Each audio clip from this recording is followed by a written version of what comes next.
కిషనార్థులు నేను మీ Srivalli lotus agro farming సమర్పించు బరాబర్ ముచ్చట్లు. లోటస్ అగ్రో ఫార్మింగ్ మీ చిన్న పెట్టుబడి కోట్లు గురిపిస్తుంది. ముందుగా తలకే వార్తలు చూద్దాం. అంటే ఇంకా వార్తలకు పోదాం.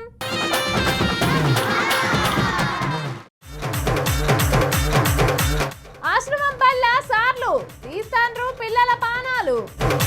జనాల కష్టాలు తీర్చుర్రి, కులాల చర్చ ఆపుర్రి. పర్సు పోయిందని కంప్లైంట్, లాఠీకి పని చెప్పిండు పోలీసు. ఆఫీసులో వదలని ఆఫీసర్లు, ఫిక్స్ చేయాలనేమో ఏసీలు. జరిగేది మరణకాండ, కావాలంట ఇంధనాల కొండ. కదిలిన అభిమానాల జోరు, హ్యాపీ బర్త్డే కేసీఆర్ సారు. ఆశ్రమం బడంటే గుడి లెక్క, ఆడున్న సార్లు దేవుళ్ళ లెక్క. ఎక్కడెక్కడి నుంచో వచ్చి తల్లిదండ్రులు ఆ పిల్లల్ని గా బడిలో చదివిస్తూ ఉంటారు. ఎందుకని అంటే మంచి చెడు చూసుకోనికి. ఆడ సారోళ్ళు ఉన్నారని గా సార్లు పిల్లల్ని ఎట్లా చూసుకుంటారో ఎరికైనా ఒకసారి చూసొద్దాం.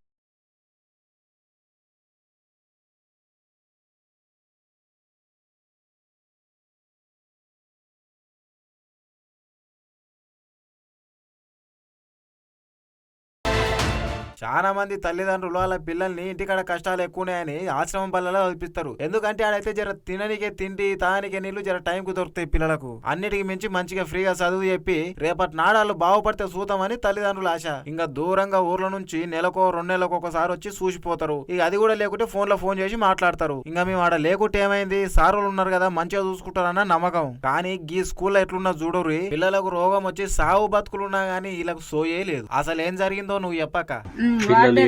మనం ఇప్పుడు ఇంటి దగ్గర నుంచి తీసుకుపోయి వాళ్ళకి వదిలేస్తాను అంటే మా పిల్లల్ని వాళ్ళు జాగ్రత్తగా చూసుకుంటారు అనేసి వదిలేసి మేము ఇంటికి వచ్చేస్తాం కదా సార్.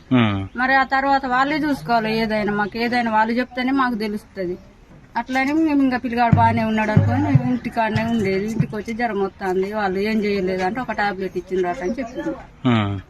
అయితే ఎప్పటి నుంచో మీల్స్ తినడం కూడా బంద్ చేసిండు. 3 రోజులు కానీ వాళ్ళు ఎవరు దాన్ని పట్టించుకోలే.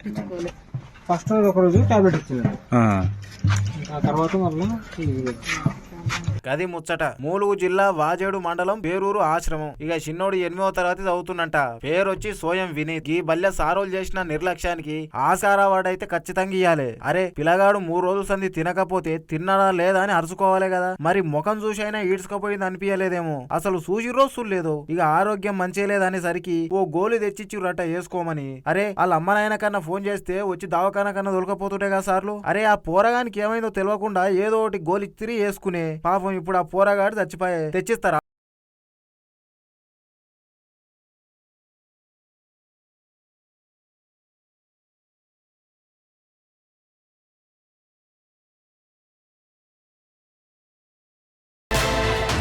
కుర్చీల మీద కూర్చొని అవతలోనికి బుద్ధి చెప్పాల్సిన మీరు జనాలు మిమ్మల్ని చూసి తిట్టుకుంటే అది మీరు ఎక్కిన సీటుకి అవమానంగా ఉంటుంది సార్లు. ఇక బడి పిల్లలంటే మీ పిల్లల లెక్కను చూసుకోవాలి. మరి ఆ పిల్లల తల్లిదండ్రులు గందుకే కదా మీ దగ్గర ఇడిసబెట్టిపోయేది. గందుకే కదా గవర్నమెంట్ మీకు జీతాలు ఇచ్చేది కూడా. ఈ లెక్కను చూస్తే మీరు ఏం ఆలోచన చేస్తున్నారో ఏమో అనిపిస్తున్నది. ఎందుకు సార్లు ఏం లేన్లు చదివి జాబులు తెచ్చుకొని కొలువులు చేసి గిసొంటి ఘనకార్యాలు చేయనికేనా? ఏం చేస్తారో ఏమో ఇక మీకే అర్థం కావాలి.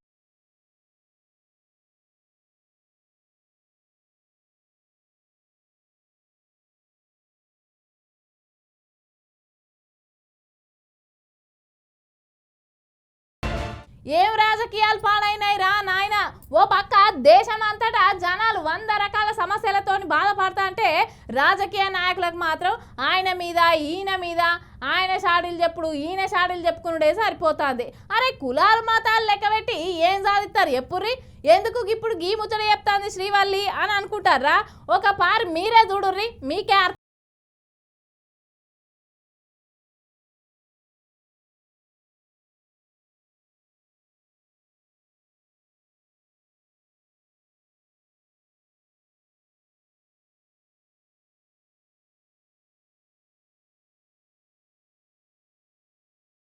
సమస్యలు ఎన్నో ఉన్నా, కార్మికుల సమస్యలు ఎన్నో ఉన్నా, రైతుల సమస్యలు ఎన్నో ఉన్నా గవన్నీ గాలి కోలిపెట్టి ఇప్పుడు నాయకులు మొత్తం ఈయనదే కులం ఆయనదే కులం, ఆయనదే మతం ఈయనదే మతం, ఇగో గీ పని మీద పడ్డారు. మొన్న కులగనన్న సర్వే మీద మాట్లాడుతూ రేవంత్ రెడ్డి మోడీ బీసీ కాదని చెప్పే కదా, ఆయన కన్వర్టెడ్ బీసీ అని చెప్పే కదా. ఇక గదిని మీద అందుకుంది జోరు. ఒకలేనికొకలు అట్నుంచోలు ఇట్నుంచోలు. ఇగో ఇన్నూరు ఎట్లనుందో. రాహుల్ గాంధీ గారి యొక్క కుటుంబము బ్రాహ్మణులు, వాళ్ళు బ్రాహ్మణ్స్, వాళ్ళు హిందువులు. ఇది గమనించాలి. ప్రధానంగా బండి సంజయ్ గారు గమనించాల్సింది ఏంటంటే, రాహుల్ గాంధీ గారు వారి కుటుంబము వాళ్ళు బ్రాహ్మణులు, వాళ్ళు బ్రాహ్మణ్స్, వాళ్ళు హిందువులు. లేదు బండి సంజయ్ గారికి ఏమైనా డౌటా, బ్రాహ్మణులు హిందువులు కారు అని ఏమైనా డౌట్ ఉంటే అడగవచ్చు ప్రశ్న. బండి సంజయ్ గారు ప్యూర్గా వాళ్ళు బ్రాహ్మణులు, వాళ్ళు హిందువులు. ఈ జవాబు బండి సంజయ్ గారికి సరిపోతుంది. ఇన్నారు కదా, రాహుల్ గాంధీదే కులము, నరేంద్ర మోడీదే కులము. ఒకలేం ప్రధానమంత్రి, ఇంకొకలేం ప్రధానమంత్రి స్థాయి గల్ల లీడరు. కానీ ఇద్దరు ప్రధానమంత్రుల కులం గురించి మాట్లాడుతున్నారు, మతం గురించి మాట్లాడుతున్నారు. దేశమంతా కులగణన సర్వే చేయాలని కాంగ్రెస్ వాళ్ళ మాట. రాహుల్ గాంధీ తాత ముస్లిం అయితే రాహుల్ గాంధీ బ్రాహ్మణుడు ఎట్లయితాడని బండి సంజయ్. రాహుల్ గాంధీది బ్రాహ్మణుల కుటుంబం అని ఇటు జగ్గారెడ్డి. పోటా పోటీ నడుస్తున్నది పోన్రి. వాళ్ళు మాత్రం ఇప్పటిదాకా ఏడ చెప్పుకోలే ఎవరిదే కులము. కానీ ఈ లీడర్లు మాత్రం గిట్లా మాట్లాడబట్టే. రాహుల్ గాంధీ గారి తాత పేరు ఏం పేరు తెలుసా? ఫిరోజ్ ఖాన్ గాంధీ. ఏం పేరు? కొంచెం పెద్దగా ఉంది ఆ పేరు. ఫిరోజ్ ఖాన్ గాంధీ అనే పేరు. ఆయన ఎవరు? ఒక ముస్లిం. ఇవాళ కాంగ్రెస్ పార్టీ వాళ్ళు ఏమంటారు అంటే, రాహుల్ గాంధీ పక్కా బ్రాహ్మణ్ అంటున్నారు. ఎట్లా బ్రాహ్మణ్ అవుతాడు? రాహుల్ గాంధీ తల్లేమో క్రైస్తవురాలు. ఎవరు? ఏం పేరు? సోనియా గాంధీ. రాహుల్ గాంధీ తండ్రి రాజీవ్ గాంధీ. రాజీవ్ గాంధీ తండ్రి ఎవరు? ఫిరోజ్ ఖాన్ గాంధీ. ఫిరోజ్ ఖాన్ గాంధీ ముస్లిం అయితే రాజీవ్ గాంధీ ముస్లిమే. మరి రాజీవ్ గాంధీ ముస్లిం అయితే రాహుల్ గాంధీ ఎవరు? ముస్లిమే కదా. ఇలా కాంగ్రెస్ వాళ్ళు బ్రేకింగ్ చూసిన టీవీలలో, అరే తండ్రి మతము కొడుకు వస్తుంది, తండ్రి జాతి కొడుకు వస్తుంది అంటే, నేను కాంగ్రెస్ వాళ్ళని గదే అడుగుతున్నా. రాజీవ్ గాంధీ తండ్రి ముస్లిం అయినప్పుడు రాజీవ్ గాంధీ ముస్లిం అవుతాడు. రాజీవ్ గాంధీ ముస్లిం అయినప్పుడు రాహుల్ గాంధీ కూడా ముస్లిం అవుతాడు. ఇది లెక్క. ఇప్పుడు మాట్లాడుంది. ఇక దేశంలో ఎన్నో సమస్యలు పెట్టుకొని వీళ్ళకి ఏం సమస్య లేనట్టు గిట్లా కులాలను ముంగటేసుకొని రాజకీయాలు చేస్తున్నారు అనబట్టిరు రాజకీయ విశ్లేషకులు. ఇంకొంతమంది ఏమో దేశం మొత్తం సర్వే చేయాల్సిందే అనబట్టిరు. ఇంకొంతమంది ఏమో గంత పెద్ద లీడర్లను గిట్లా మాట్లాడుతున్నారు అనబట్టిరు. ఇక చూడాలి మరి పంచాయతీ ఇంకెంత దూరం పోతుందో, దీనికి ముగింపు ఎప్పుడు.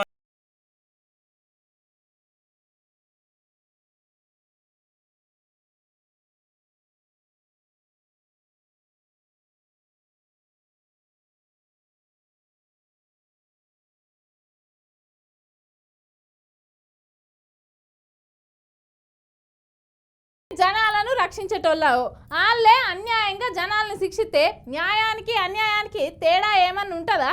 జనాలు ట్యాక్సీలు కట్టి గవర్నమెంట్కు జీతాలు ఇచ్చి సర్కార్ని నడుపుతుందనంటే జనాలే ఓనర్లు అన్నట్టు. ఇక గవర్నమెంట్ మనకు సర్వీస్ చేస్తుంది అన్నట్టు. గసొంటి పబ్లిక్ను ఎట్లా చూసుకోవాలి ఎప్పుర్రి. కానీ గీ పోలీస్ ఆయన చూడుర్రి ఏం చేస్తాడో.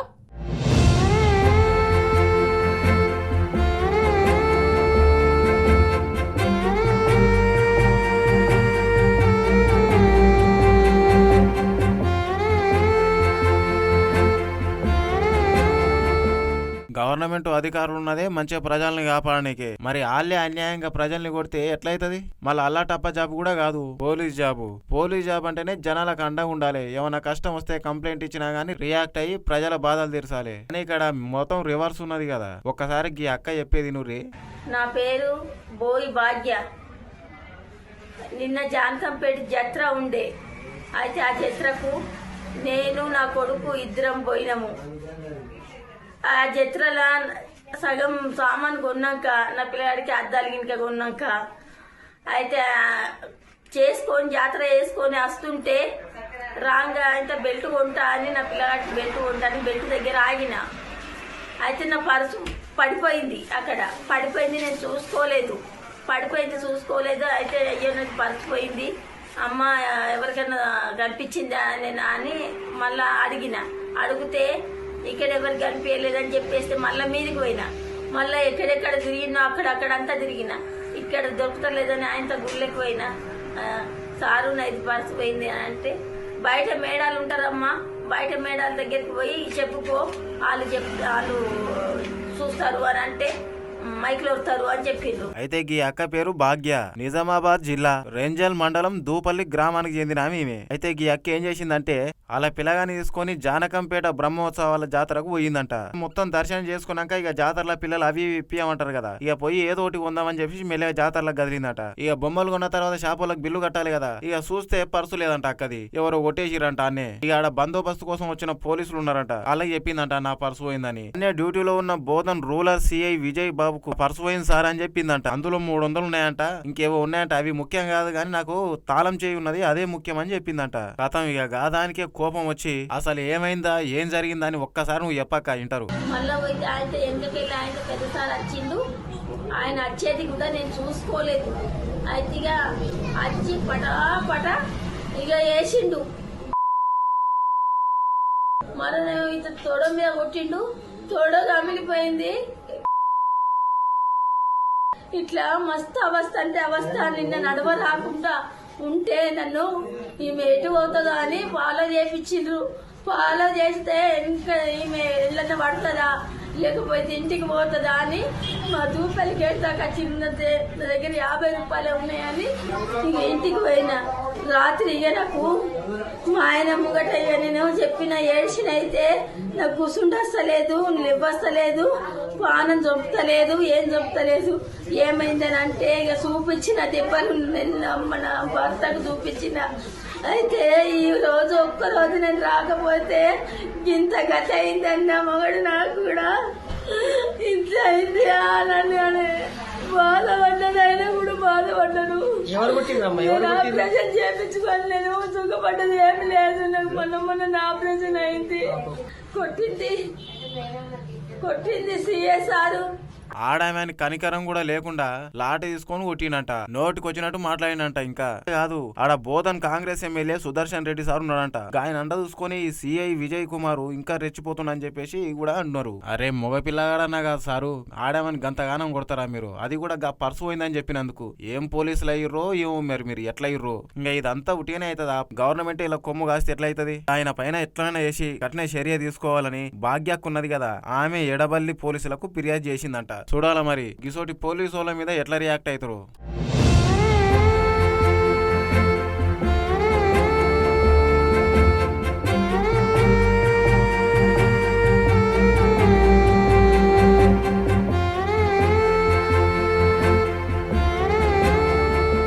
దేశానికి రక్షణ ఉండేది జవాన్లు.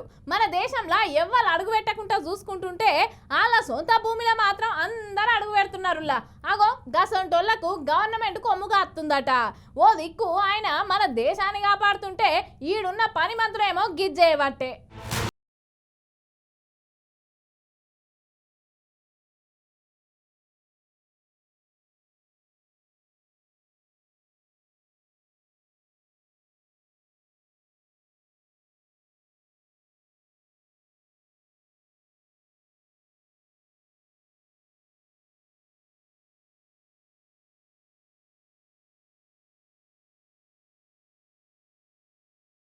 సంతోషంగా ఉంటున్నామంటే మన కోసం ఎంతో మంది పాటు పడేటోళ్ళు ఉంటారు. అది రాష్ట్రంలో కావచ్చు, దేశవ్యాప్తంగా కూడా కావచ్చు. అయితే మనం ఉన్న భూమి మీద మంచిగా సంతోషంగా మనం బతుకుతున్నామంటే గన్ను పట్టుకొని జవాన్ అన్న ఆడ మూలన ఉన్నాడు కాబట్టే మనం ఇక్కడ బతుకుతున్నాం. ఆయన మన భూమికి కావాలా కాస్తే మరి ఆయన భూమిని దొంగలెత్తుకపోతురు. చూడురు ఒకసారి ఏమైతుందో ఇడ. జై హింద్ సార్, నా పేరు మోహన్. నేను పారామిలిటరీలో ఎస్ఎస్బి సోల్జర్ గా పనిచేస్తున్నాను. మాది అన్నమయ్య జిల్లా రామసముద్రం మండలం మదనపల్లి రెవెన్యూ డివిజన్ మానేవారిపల్లి పంచాయతీ చిట్టెమారపల్లి గ్రామం. మా ఊరిలో చిన్నప్ప గారి రెడ్డప్ప అనే రౌడీ వెధవతో కలిసి లక్ష్మణ్ గారి అంజప్ప బోడే రెడ్డప్ప అనే ఈ ముగ్గురు మా ఊరిలో చేస్తున్నటువంటి అన్యాయాలు మరియు ఆక్రమణల గురించి పూర్తిగా నేను ఎవిడెన్స్తో సహా మీకు చెప్పాలనే ఉద్దేశంతో ఈ వీడియో చేస్తున్నాను. ఇది ఒకసారి గమనించండి సార్. 2023లో చిన్నపగా రెడ్డప్ప సదర్ స్టార్ రోడ్డు ప్లాన్ పక్కకు మార్చి చుట్టుపక్కల ఉన్న పటాభూములను నష్టపరిచి మాకు అన్యాయం చేస్తున్నాడు. గ్రామంలో అన్యాయాలు అరాచకాలు సృష్టించి ఆడవాళ్లపై అసభ్యంగా బూతులు తిడుతూ మొచ్చుగొడవలు బండిగుట్టాలు ఇనుపరాడ్లు ఎత్తుకొని అతని అనుచరులతో తిరుగుతూ అడ్డం చెప్పిన వాళ్ళపై హత్యా ప్రయత్నాలు చేస్తున్నాడనేసి మేము కంప్లైంట్ చేశాము. విన్నారు కదా అన్న చెప్పింది. ఈ అన్న పేరు మోహన్. అన్న అయితే సోల్జర్ అనమాట.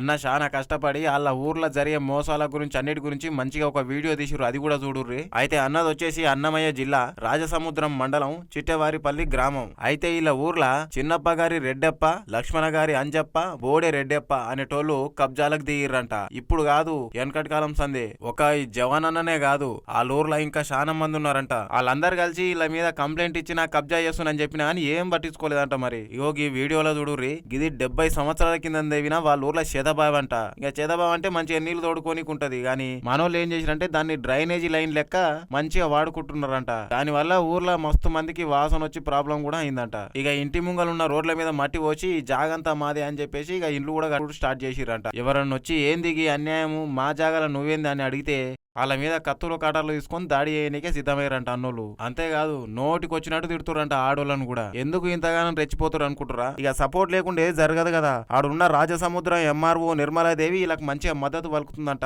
2023లో కూడా వీళ్ళు భూములు ఆక్రమించారని చెప్పేసి ఎంతో మంది కంప్లైంట్ పెట్టిరంట. అయినా కూడా ఆడున్న ఎంఆర్ఓ పోలీసులు అసలు ఏం పట్టించుకోవట్లేదంట. మరి వాళ్ళకెంత భాగం పోతుందో వీళ్ళు కబ్జా చేసిన దాంట్లో. ఇదేదో దొరల కాలం నాటి లెక్క ఉన్నది. ఇంతగానో అన్యాయం జరుగుతుంటే గవర్నమెంట్ వాళ్ళ కొమ్ము కాస్తుంటే ఇంకా ఎవరు మాత్రం ఏం చేస్తారు? దేశాన్ని కాపాడే సైనికునికే ఇంత అన్యాయం జరిగితే దేశంలో ఉన్న ప్రజల సంగతి ఏంది? జర పెద్ద ఆఫీసర్ ఎవరన్నా నుండి జర రియాక్ట్ అయితే మంచిగా ఉంటుంది.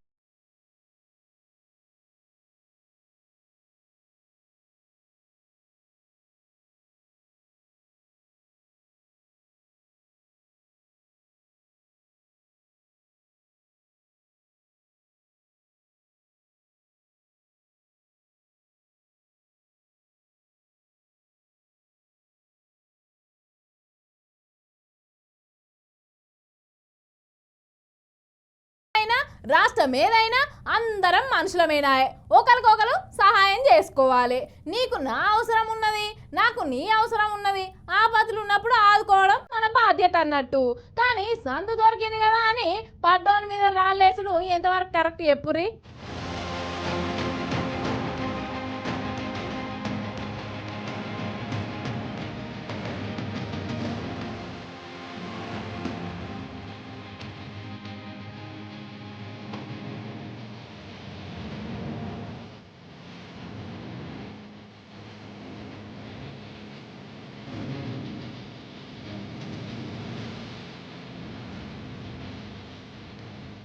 వయబ్బో ట్రంప్ 2.0 మామూలుగా లేదు కదా. సుక్కలు చూపెట్టబట్టే పక్కపొంటి దేశాలకు. 2.5 ఏళ్ల కింద ఉక్రెయిన్ కు రష్యాకు యుద్ధం జరుగుతుంటే ఉక్రెయిన్ పక్కపొంటి నిలబడి రష్యాకు సుక్కలు చూపించే ఉక్రెయిన్ అధ్యక్షుడు జెలెన్స్కీని మీ పక్కపొంటి నిలబడి మేము యుద్ధం చేసినాం కాబట్టి $500 బిలియన్ ఇవ్వాలన్నాడట ట్రంప్. ఇక అందుకు ససేమీరా అన్నాడంట ఉక్రెయిన్ అధ్యక్షుడు. 2022లో రష్యా ఉక్రెయిన్ మీద యుద్ధం మొదలు పెడితే ఎక్కడిది ఉక్రెయిన్ ఉత్తదా అయిపోతుంది అనుకున్నారు. కానీ యూరోప్ అమెరికా పక్కపొంటి నిలబడుతోని రష్యా యుద్ధ విమానాలు డ్రోన్లు ఎక్కడిది పొట్టు చేసినాయి. అగో అందుకని మీ దగ్గర ఉన్న జిర్కోనియం గాలియం వంటి ఖనిజ సంపద మాకు ఇయ్యాలని కోరిందట అమెరికా. ఏదో ఆపత్కాలంలో సహాయం చేస్తున్నారు అనుకున్నాం గాని మా నిస్సహాయత మీకు అడ్వాంటేజ్ అయిందా అని జెలెన్స్కీ మీ సహాయం వద్దు, మీరొద్దు, ఎవరొద్దు పోరి అని చెప్పేసి వాళ్ళు పెట్టిన డిమాండ్లకు ఒప్పుకుంటలేడంట. ఇక ఈ ముచ్చట తెలిసిన మిగతా దేశాలు కూడా ట్రంప్ ఏంటి నీ కంపు అని గుస్సైతున్నారంట. అరే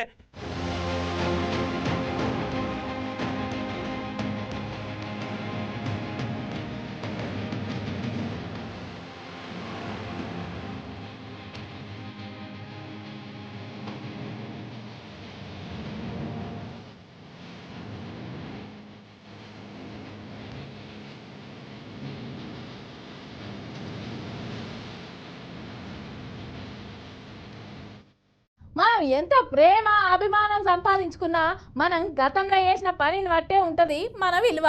ఇక దాన్ని బట్టే జనాలు మనకు సపోర్ట్ చేస్తూ ఉంటారు, పలకరిస్తూ ఉంటారు. ఇక మనం ఎదిగితే కొంతమంది చూసి కులుకుంటారు. అసలు నేను ఎవరి గురించి చెప్తానా మీకు అర్థమవుతలేదు కదా, కాలేదు కదా? ఓ పారి వీడియో చూడుర్రి, మీకే అర్థమవుతుంది.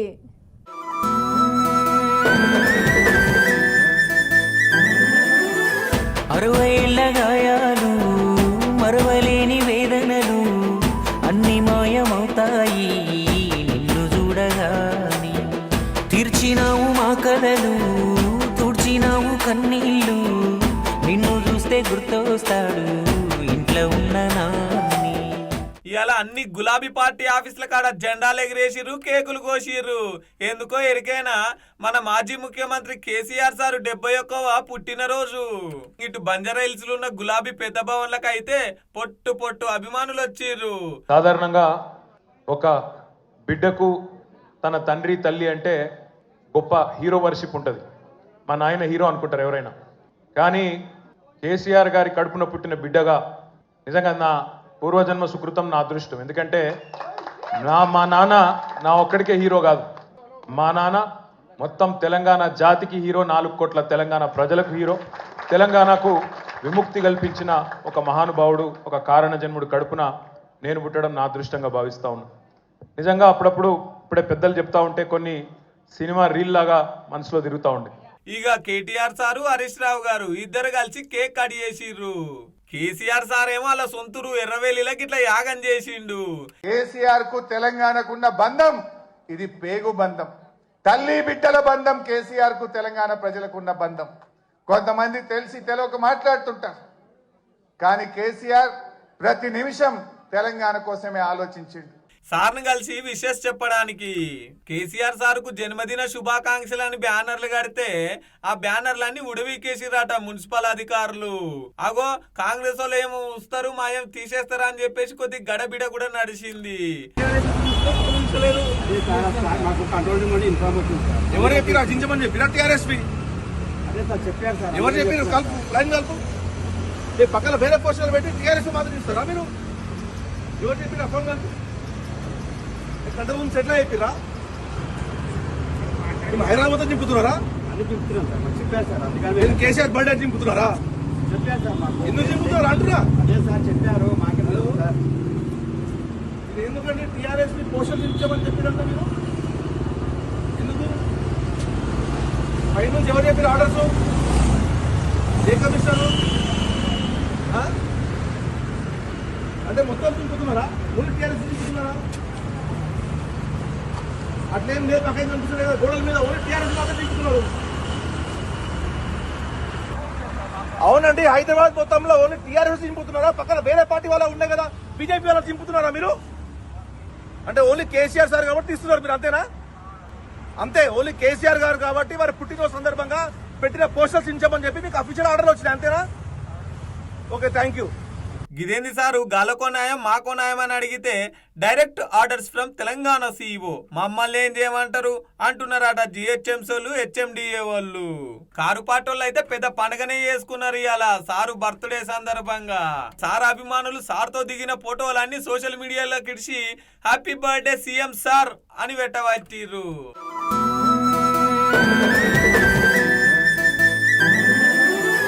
అరవైళ్ళ గాయాలు, మరవలేని వేదనలు అన్ని మాయమవుతాయి నిన్ను చూడగాని. తీర్చినావు మా కలలు, తుడిచినావు కన్నీళ్ళు, నిన్ను చూస్తే గుర్తొస్తాడు ఇంట్లో ఉన్న నాన్ని. ఊర్లల్లా బావ బొమ్మార్దుల మాట అంటేనే మస్తు గమ్మతుంటాయి. ఇలా బావ బొమ్మార్దులు కలిస్తే ఎక్కలేని జోష్ వస్తుంది, మజాక్ మజాక్ చేసుకుంటా ఉంటారు.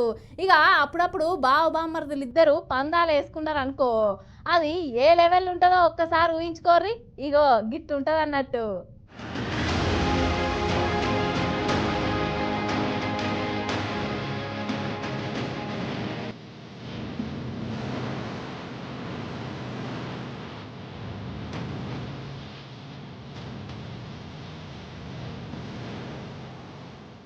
ఏ ఊరికైనా ఏ పండుగకైనా సరే గాని ఏది గమ్మత్తైన బంధం అంటే బావ బామర్దుల బంధమే అంటారు ఎవరైనా. గా దాంట్లో ఉన్నంత ఎంటర్టైన్మెంట్ ఏడు ఉండదు. అక్క చెల్లెలు కలిసినా, అమ్మ నాయన కలిసినా, అత్త మామ కలిసినా గానీ గంత ఎంటర్టైన్మెంట్ ఉండదు. ఎందుకంటే బావ బామర్దుల బంధం అసొంటిది. ఎన్నో సార్లు మా చుట్టాలలో మాట్లాడుకుంటే చూసి పక్క నుండి కూడా నవ్వుకున్నా. ఇక డైరెక్ట్ బావతోని బమ్మరితో బావ మాట్లాడుకుంటే ఎట్లుంటుందో మీరు ఊహించుకోరి. మస్తు మజాకుంటది. ఇక ఊర్లలో అయితే లెవెల్ వేరే ఉంటది. ఇక జర్ర కల్లో సారానో బీరో దాగిర్రనుకో ఇక కథం ఇక ఎంటర్టైన్మెంట్ కు ఎల్లలు కూడా ఉండవు.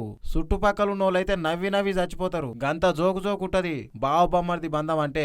గట్లనే గీడ ఏమైందంటే మహబూబాబాద్ జిల్లా కేసముద్రం మండలం ఉప్పరపల్లికి చెందిన ఎలబోయిన సారయ్యకు అదే ఊర్లో 5 మంది బామ్మర్దులు ఉన్నారంట వరుసకు. వాళ్ళెవరంటే పేరు చెప్తా ఇనుకోరి. భువనగిరి రమేష్, వీరయ్య, తాగంటి వెంకటేశ్వర్లు, గాదే యాకస్వామి, అంకిరెడ్డి రాంబాబు. గీళ్లతో మాట్లాడుతుంటే పొద్దుగానే ఒక జోకు ముచ్చట జరిగిందంట. బాబాయ్యాల ఏం దాపిస్తా ఉన్నారో ఏమో గాని మీ అందరు కళ్ళు దాపిస్తా అన్నట్టున్నాడు. మరి పందెం కట్టిరు, అందరికి ఒకటేసారి దాపిస్తా కళ్ళు అన్నాడంట. సరే మా బావ ఎట్లా దాపిస్తాడు అని చెప్పేసి పందెం కట్టినట్టున్నారు. ఇగో గిట్లా దాపిస్తున్నాడు చూడుర్రి.